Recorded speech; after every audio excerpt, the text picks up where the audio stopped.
Tu n'oses pas faire de couleurs et des mèches? Eh bien, je vais t'apporter un maximum de conseils.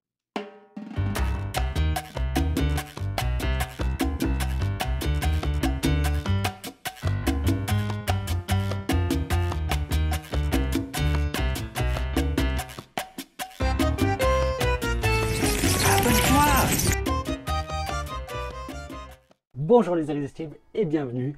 Tu n'as jamais fait de couleur ou de mèche, ça te fait peur, ça te fait flipper, eh bien tu ne sais pas par quoi commencer. Je te propose de faire un point ensemble sur les différentes solutions. Je te parlerai aussi, si jamais tu franchis le cap, de comment tout ça s'entretient. Pour ça, la petite intro avant. Bonjour et bienvenue à tous les nouveaux. Je m'appelle Sévac, je suis cofondateur des salons Aquacolors. Mon objectif en tout cas pour cette chaîne, c'est de t'apporter un maximum de conseils pour que tu trouves la coiffure qui est faite pour toi, qui est en harmonie avec ta morphologie, mais aussi avec ta personnalité. Et on aborde tous les sujets intéressants concernant le cheveu, mais aussi tout ce qui peut te rendre plus irrésistible. Bref, allons, c'est parti. Donc ce que je te propose, c'est de démarrer par la couleur, et après on rentrera dans tout ce qui est finalement mèche et effet de lumière, qui je pense sont beaucoup plus intéressants. Bref, tu dois savoir qu'en salon, je parle bien de salon professionnel qui n'achète pas une couleur sur deux, d'accord? On a entre 3 et 5 gammes de couleurs, ok? Donc tu as du plus couvrant qui va couvrir 100% des cheveux blancs, et tu as des tons sur tons qui vont couvrir, selon les gammes, entre 30 et 70%. Et bien sûr, tu as des gammes beaucoup plus légers, d'accord, qui sont destinées donc aux premières colorations. Évidemment, en tant que professionnel, je ne peux absolument pas te recommander des colorations de grande surface. Et en plus, en tant que consommatrice, on s'en rend peut-être pas compte, mais il y a de nombreuses règles de colorimétrie à prendre en compte avant de faire une couleur. Donc tu risquerais de faire des gros dégâts.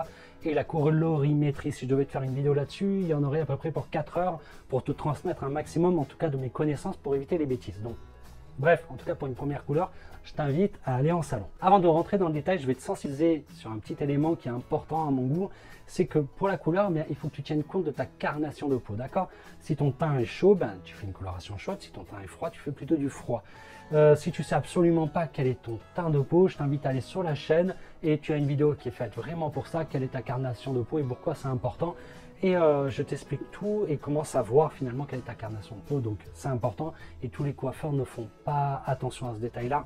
Donc je t'invite à le faire en tout cas et tu sauras si tu fais une couleur pour la première fois quoi faire. En termes de sensibilité, les couleurs professionnelles sont vraiment top. De nos jours, franchement, ça sensibilise très peu. Notamment si tu prends les colorations les plus douces, entre guillemets, c'est presque si elles n'hydratent pas, puisqu'elles sont acides, on appelle ça, donc ça vient même resserrer tes écailles, etc. Donc c'est vraiment, en termes de sensibilité, tu peux être tranquille.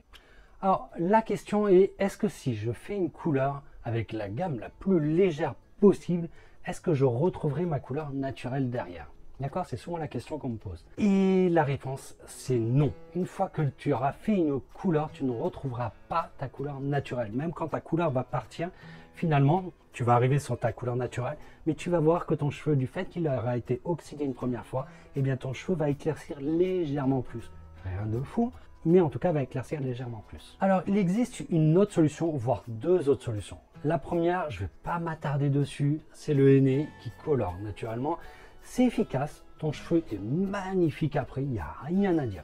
Le seul bémol, c'est que ça crée une barrière autour de ton cheveu et si un jour tu veux faire des mèches par exemple, même un an après, eh bien soit il y a un risque de casse, soit bien on ne va pas réussir à obtenir la nuance qu'on veut, il y aura une barrière qui sera faite. Pour la deuxième solution, tu as les colorations végétales. Si tu fais un ton sur ton, tu veux foncer d'un ton ou de deux tons, ça n'éclaircit pas.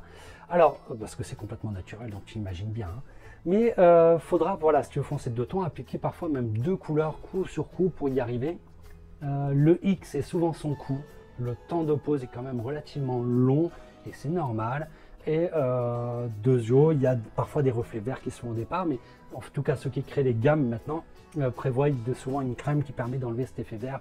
Bref, mais en tout cas la solution fonctionne et tu retrouveras complètement ton cheveu naturel derrière. Donc c'est possible, mais en tout cas deux choses importantes. Un, regarde s'il te plaît des images de coloration végétale, voir si ça te plaît, parce que la nuance elle est naturelle, d'accord? C'est pas comme les colorations qu'on dit d'oxydation de ton sur ton, on a une nuance qui est différente au niveau de son intensité. Et deuxièmement, tu me fais faire un devis, d'accord? Avant quoi que ce soit, tu fais faire un devis, parce que le coût est généralement plus important qu'une coloration d'oxydation. Pour conclure avec la couleur, si vraiment tu es motivé par en faire une, regarde cette vidéo avant. 5 étapes pour avoir une couleur magnifique. Ça va vraiment venir t'aider et mettre le doigt sur tous les points importants. Venons-en maintenant aux mèches et aux effets de lumière que je trouve beaucoup plus intéressants. Pourquoi? Premièrement, il en existe plein. Ça va de l'ombré, tout le monde le connaît bien sûr, tu as les sombrés, le foilage, les tiger eyes. Bref, si tu as besoin d'en découvrir, tu en as plein sur notre compte Instagram, tu en as aussi sur la chaîne YouTube, tu as les top 7 des tendances, tu vas en avoir plein. Bref, ça a deux avantages. Donc deux avantages, c'est qu'on va pouvoir faire quelque chose d'ultra léger ou de plus intense, d'accord? Exemple, un foilage, on éclaircit une dizaine de mèches, et donc idéalement d'ailleurs, on va éclaircir par rapport à la forme de ton visage, on va bien positionner parce que tu sais que les lumières viennent dilater, d'accord? Donc si tu as un visage allongé, la lumière va venir grossir, et on va mettre de l'ombre, par exemple ta couleur naturelle, et on va garder l'ombre ici, et ça va venir resserrer. Donc ça c'est déjà génial. De plus, on va pouvoir mettre la nuance qu'on veut. Tu veux un blond vénitien ou tu veux un peu de cuivré, on va venir pouvoir couler un gloss dessus, et ça ne modifiera pas la couleur de tes cheveux. Et donc du coup, tu peux avoir la nuance que tu veux, c'est tip top. Autre point important, si tu avais envie de couvrir tes premiers cheveux blancs, eh bien nous, en tant que coiffeur, on va pouvoir prendre là où il y a du blanc, venir travailler un léger painting dessus pour les cacher, et ce qui évitera de toucher 100% de ta chevelure. L'avantage des effets de lumière, c'est soit tu éclaircis, mais tu peux aussi venir foncer. Imaginons que tu trouves un peu ta couleur, tu avais envie de foncer un peu, et bien en faisant un foilage ou un tiger, on vient glisser quelques mèches foncées dedans, et tu es tranquille derrière. Alors naturellement, tu ne retrouveras pas ta couleur naturelle après, mais l'avantage c'est que tu auras juste à laisser pousser, tu n'auras pas d'effet racine, d'accord? Tu laisses pousser petit à petit, tu coupes, et basta, c'est terminé, au bout de quelques temps, tu n'en auras plus et tu es tranquille. Maintenant, si tu veux l'entretenir, parce que les lumières vont quand même descendre, donc je te disais que si tu as un visage par exemple allongé, la lumière va descendre, donc tu vas te retrouver avec de l'ombre là, c'est pas génial, et si tu avais envie d'entretenir, au bout de 4 mois, tu prends et tu le remontes et tu seras tranquille. Donc si les effets de lumière te tentent et que tu ne connais pas la forme de ton visage, tu sais que sur la chaîne, tu regardes la vidéo comment connaître la forme de son visage en 3 étapes, ça t'indiquera la forme de ton visage. Et après, tu vas sur les vidéos qui parlent de la forme de ton visage et je t'expliquerai exactement comment positionner les ombres et les lumières. Ça t'évitera de chercher pendant des heures et des heures. Et en même temps, c'est cool de le prendre en compte si tu vas faire un effet de lumière parce que ce serait dommage si tu as un visage rond de mettre de la lumière là et que ça élargisse ton visage. Bref, ça serait naze.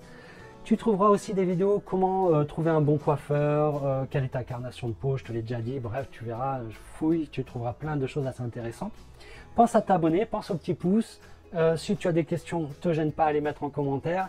Merci pour tous ceux qui mettent un commentaire aussi au passage parce que ça aide la chaîne et je suis agréable à les lire. Merci de ton intention et surtout n'oublie pas, tu peux rater ce que tu veux, mais pas ta coiffure. Ciao, ciao.